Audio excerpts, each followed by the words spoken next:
E aí, galera, me salva, tudo certo? Vamos para essa aula aí, aula 2 de controle por lugar das raízes. E essa aula a gente vai fazer uma continuação do que a gente estava vendo na última aula, considerando agora se a gente não cancelar o polo do nosso processo. A gente tinha nosso processo, que era dado por 1,8 dividido por S mais 0,1, o nosso tanque, certo? E a gente queria projetar um controle PI. E esse controle PI tem um 0 em 0 e um polo em 0, desculpa, e um outro 0 aqui nesse Z, certo? Na nossa aula anterior, a gente fez esse Z igual a 0,1 para cancelar o polo do processo. Digamos que a gente não queira cancelar. Como é que fica a nossa função 1 mais CG igual a 0? Vai ficar 1 mais 1,8 dividido por S mais 0,1 vezes K, vou colocar o K aqui na frente, vezes S mais um 0 dividido por S igual a 0, ok? Eu não vou mais cancelar esse polo. Então, para isso, eu preciso escolher um outro zero para colocar aqui nesse nosso Z. Como é que eu posso fazer isso? Eu tenho que lembrar que os polos sempre tendem para os zeros, ok? E eu quero puxar os polos mais para a esquerda. O meu polo está em 0,1, o polo do processo, e eu quero puxar ele, é claro, no negativo, eu quero puxar ele para valores maiores. Então, eu vou colocar o meu Z, por exemplo, em menos 2, ok? Bem para a esquerda do nosso 0,1.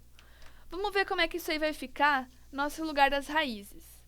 Vamos fazer esse nosso desenho. A gente tem a nossa f de S, que é a multiplicação do que sobrou da C vezes a G, certo? Só não aparece aqui o nosso K. Vamos fazer o desenho, então. Começando pelos polos e zeros, eu tenho dois polos, um em 0 e um em 0,1, dois muito próximos. E eu tenho um 0 em menos 2, que é esse que eu escolhi, certo? Onde é que tem o lugar das raízes? Sempre quando eu tenho uma singularidade ímpar à direita. Aqui eu não tenho nenhuma singularidade direita, não tem lugar das raízes. Entre 0 e 0,1 eu tenho um polo em 0, então aqui eu tenho o lugar das raízes. Entre 0,1 e 2 eu tenho duas singularidades à direita, ou seja, não tem lugar das raízes. E aqui, para cá de menos 2, eu tenho 3, ou seja, aqui eu tenho lugar das raízes. O que vai acontecer aqui? Eu sei que sempre os polos vão ser atraídos pelos zeros. Os polos vão ir para os zeros. Eu tenho um 0 aqui e um 0 em infinito.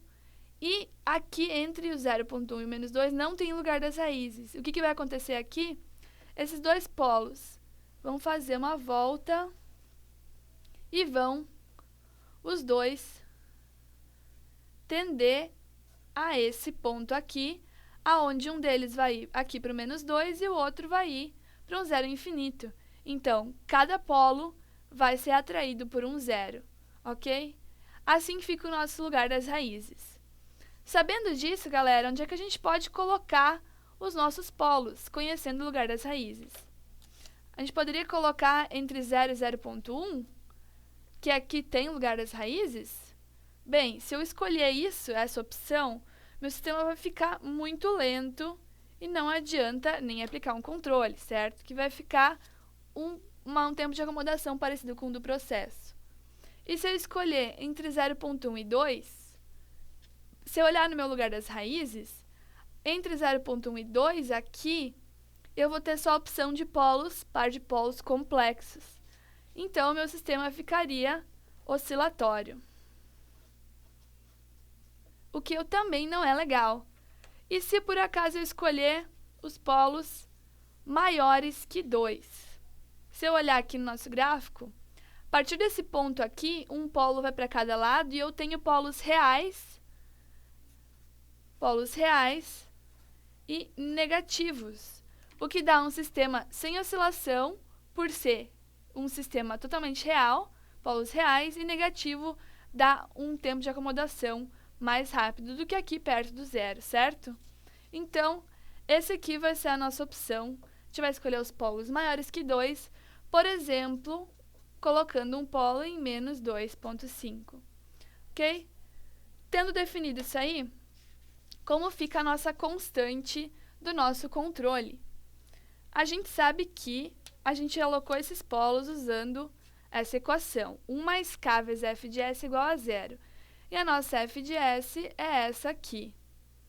Vamos então ver como é que fica k? Se eu manipular isso aqui, vou colocar um 1 para o outro lado, kf de s igual a menos 1, eu vou ter que o meu k vai ser igual a menos 1 sobre f de s. Então, é só substituir aqui esse s por menos 2,5, que é o polo que eu aloquei, e descobrir qual vai ser o valor de k. Fazendo isso, a gente substitui aqui. O k vai ser menos 1 sobre f de s, ou seja, s, que é menos 2,5, pegando daqui, ó, vezes aqui s mais 0,1, que é menos 2,5 mais 0,1, dividido agora pela parte de cima, 1,8 vezes menos 2,5 mais 2.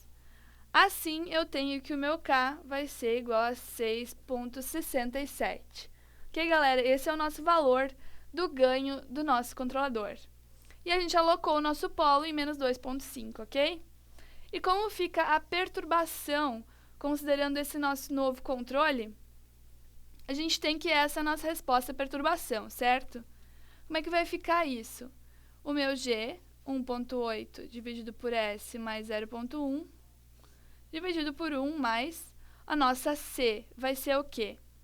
6,67, que é o valor de k, vezes o nosso s mais 2, que é o zero que a gente alocou, dividido por s, e aqui a g de novo.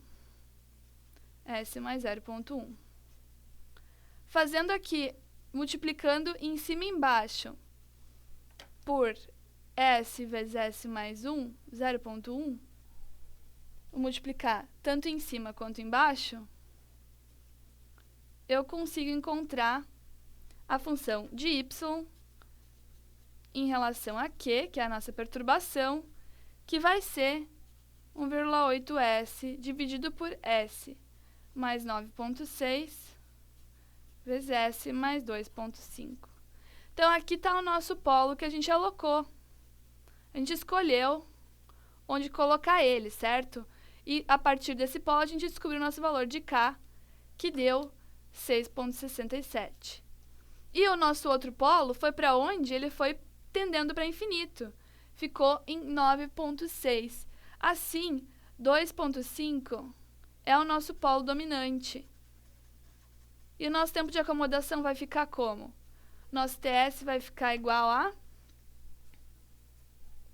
4 dividido por 2,5, ou seja, 1,6 minutos.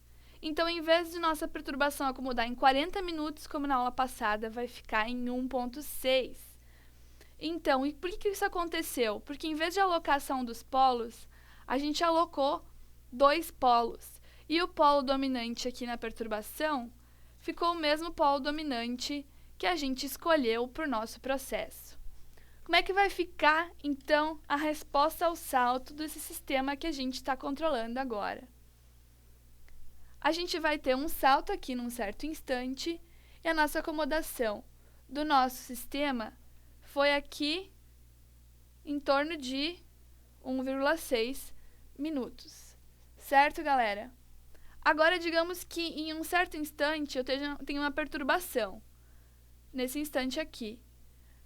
Essa perturbação vai acontecer e logo vai voltar para referência. E esse tempo aqui foi igual também a 1,6 minutos, ok, galera? Então, eu consegui um resultado bem melhor do que cancelando o polo do processo, muito embora fosse mais fácil assim. Nessa aula era isso, galera, a gente viu uma boa prática para alocar os polos, que foi não cancelando o zero do processo, ok? A gente viu que a gente tem que sempre considerar a resposta à perturbação, porque isso pode atrapalhar todo o nosso controle. E na próxima aula vamos ver mais projetos com o lugar das raízes. Até a próxima, galera. Tchau, tchau!